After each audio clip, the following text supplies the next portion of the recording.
You are not stuck because you don't know enough. Somewhere right now, there's someone dumber than you making more money. There's someone less qualified than you getting the promotion.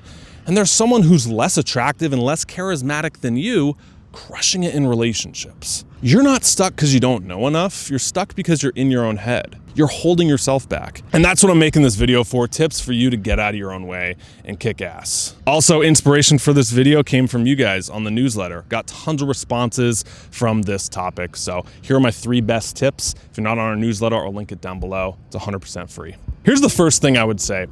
You have to tap into something called the winner effect. When Mike Tyson was getting out of jail, they put him against opponents called tomato cans that were easy knockouts. Gets a few quick wins, that builds his momentum. He goes on, he wins the World Heavyweight Championship. When they put mice in a cage and drugged their opponent mouse and made them fight so this mouse would win, that mouse went on to go win more fights and more fights against normal mice. Winning creates a positive feedback loop for you in your life. And man, if you feel like you're in your head or you're not taking action, you're actually in the losing cycle. Now, I don't mean you're literally a loser.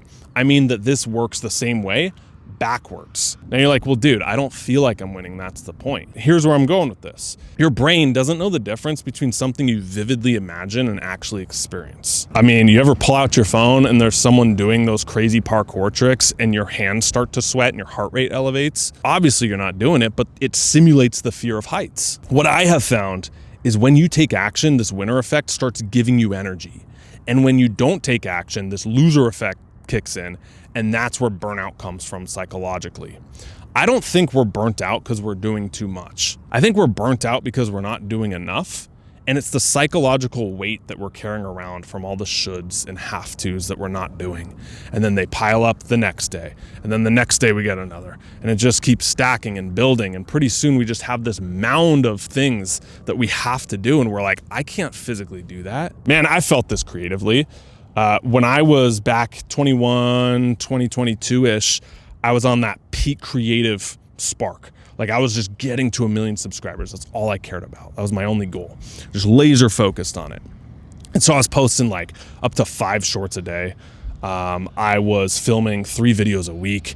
I was just like, whatever it took to get to 1 million subscribers. But once I got out of my own head and I was just in creative flow, videos were easy. And posting didn't feel like this big insurmountable task with all this pressure behind it. Versus, I'll be honest, the last couple years, guys, or ever since I hit 1 million subscribers, really, something changed in my brain to where I viewed posting as this, it has to be this big production. It had to be like, what's the script? What's the lighting? Is the audio good? The pacing, the music, the editing, which takes so much time, which means you only post like once a week. And then by the time you post it, you're kind of out of shape creatively. It might be a week or 2, and that momentum just flatlines. Then if that video doesn't do well, this momentum feels like it's working backwards. So you kind of tap into this loser effect if you have a flop and you're only posting once a week. So that's how I've found the winner effect, is by doing more, not less, in a weird backwards way. And the real goal is that you're trying to build momentum. I know you've experienced this like on a day off where you had a list of things to do and it looked so massive, but then you did the first thing and then you did the second thing and the third thing.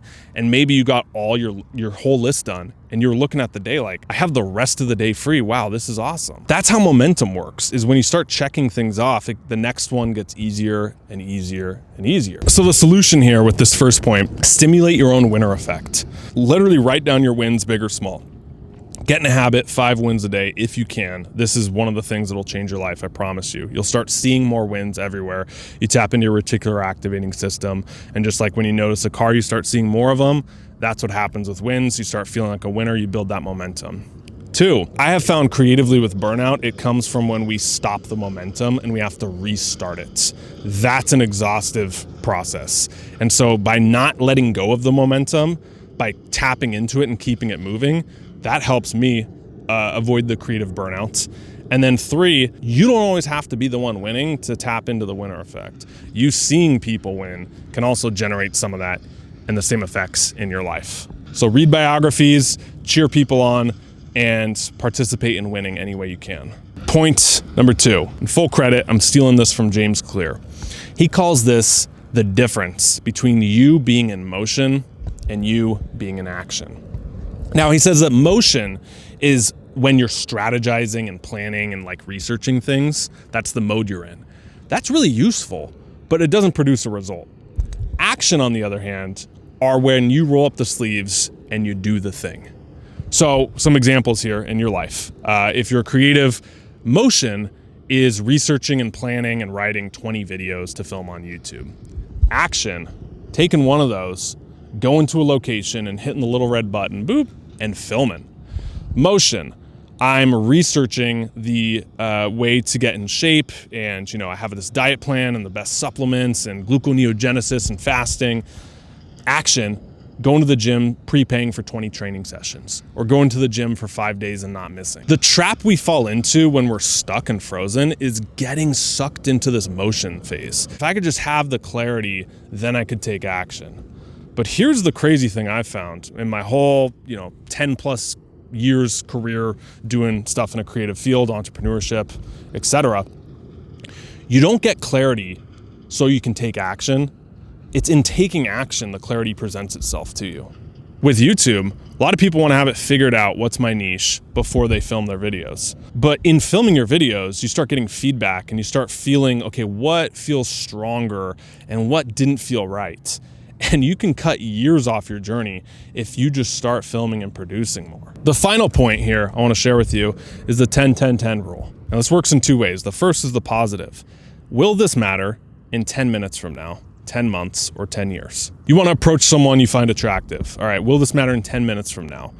Yeah, you might feel a little banged up, but 10 months from now, you won't even remember it. 10 years from now, not at all. You want to post a video and you might be a little awkward, or your energy might be a little ungrounded, but will this matter 10 minutes from now?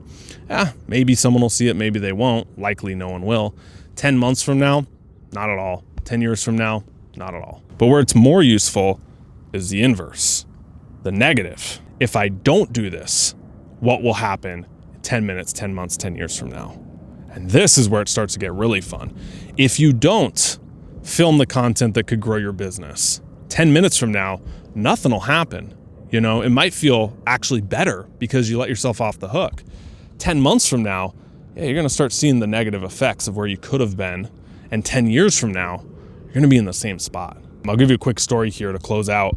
I wanted to be a professional drummer. That was my dream since I was 14 years old. And I didn't have any ways of being in touring bands.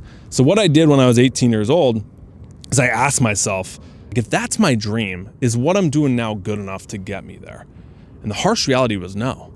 I could be the best drummer in the world, but if I never put myself out there, I had zero chance. And so in 2010, when YouTube was first starting, I put a drum cam up and I filmed myself playing my favorite songs. I eventually went to college, thought nothing of it, and then 8 years later, after I had posted one of those videos, Andrew contacted me. I got to go all around the world touring, playing my favorite songs, opening for some of the biggest bands, living my childhood dream because I put myself out there. The reason I'm sharing this with you is because I use this 10-10-10 frame. If what I'm doing doesn't change, in 10 years from now, where will I be? And versus where could I be in 10 years from now if I do something different? And I said, you know what? Nothing is going to change. If that is my dream, I have to change the way I do things. What's the worst that could happen? You get some hate comments, you embarrass yourself online. Who cares? Who really cares in 10 years from now? I'm going to care in 10 years from now if nothing comes from this. That's my advice to you, is focus on where you're going to be in 10 years from now if nothing changes, versus the impacts of doing something that's cringe or that you might mess up on or look dumb on. In 10 years from now, no one's going to remember, or you're not even going to remember. Don't kill the part of you that's cringe. Kill the part that cringes. The people who are in the rooms that you want to be in, they're the ones who aren't afraid to ask and get in action, not motion. They tap into the winner effect, and they use the 10-10-10 forecasting where they're going to be in 10 years if this doesn't work versus if it does. Remember, you're not stuck because you don't know enough. Make sure you're on our Refusing to Settle newsletter down below. It's 100% free. I send you the best ideas every Saturday. You also get the 11 questions to change your life as a free gift. That's in the link below. And right now, I'll link up right here. Perfect follow-up to this video. Go watch it now. Keep this train going. I'll see you there. Stop settling, start living. Peace.